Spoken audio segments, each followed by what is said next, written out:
उत्साह जोरात आहे, पण मला आधीच यायला इथे उशीर झालाय. अजूनही माझ्या 4 सभा बाकी आहेत. कल्याण, डोंबिवली, ठाणा आणि येताना भांडूप.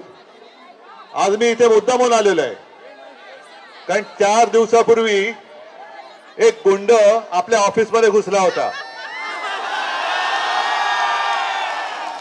त्या गुंडाला इशारा द्यायला आलोय कि तुझी गुंडगिरी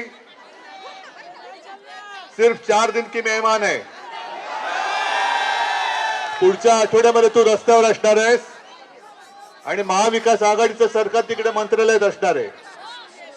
आता तुझी गुंडगिरी सगळी जनता बघते, पण येत्या 4 दिवसात याद राख, जर का माझ्या शिवसैनिकाच्या केसाला जरी धक्का लागला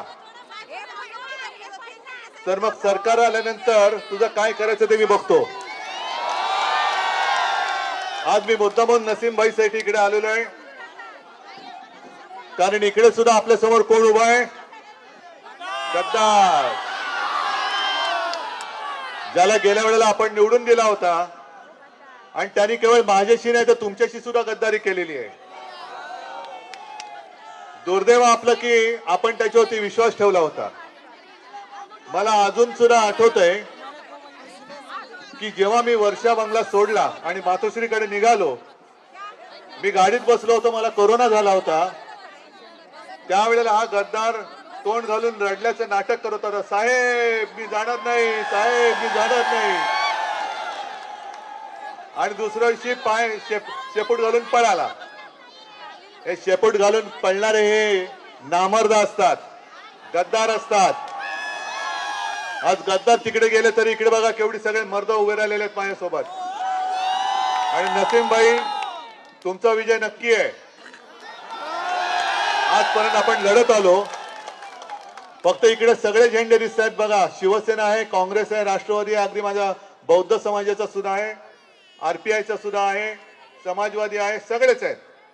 तुम्ही आमदार तर नक्की होणारच, पण निवडून आल्यानंतर ह्या सगळ्यांकडे लक्ष ठेवा. यांच्यावरती कुठेही अन्याय होऊ देऊ नका. ज्या ज्या काही समस्या या विभागाच्या आहेत त्या सोडवण्यासाठी आपण एकत्र आलेलो आहोत आणि एकत्रितपणाने या सगळ्या लोकांचा विश्वास जो आहे तो सार्थ ठरवूया. मी आधीच आपल्याला सांगितलं की पुढे कल्याण डोंबिवलीला पोहोचायचे, आत्ताच तिकडे गर्दी झाले. तुम्ही सुद्धा बराच वेळ थांबलाय, पण सगळेजण मी जे सांगितले ते ऐकणार आहात.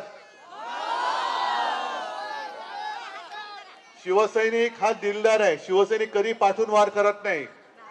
दोस्ती केली तो उघड करतो. आणि आता आपली दोस्ती झालेली आहे कारण आपण सगळे महाराष्ट्र वाचवायला एकत्र आलेलो आहोत, महाराष्ट्र द्रोहांना हाकलवायला आलेलो आहोत.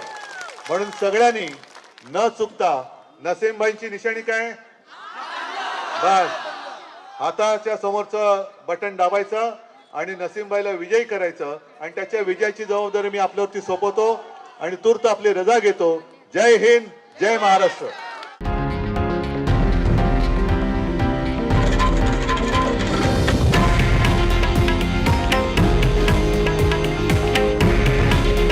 हे आहे देशातील नंबर 1 न्यूज नेटवर्क आणि आपण पाहत आहात TV9 मराठी.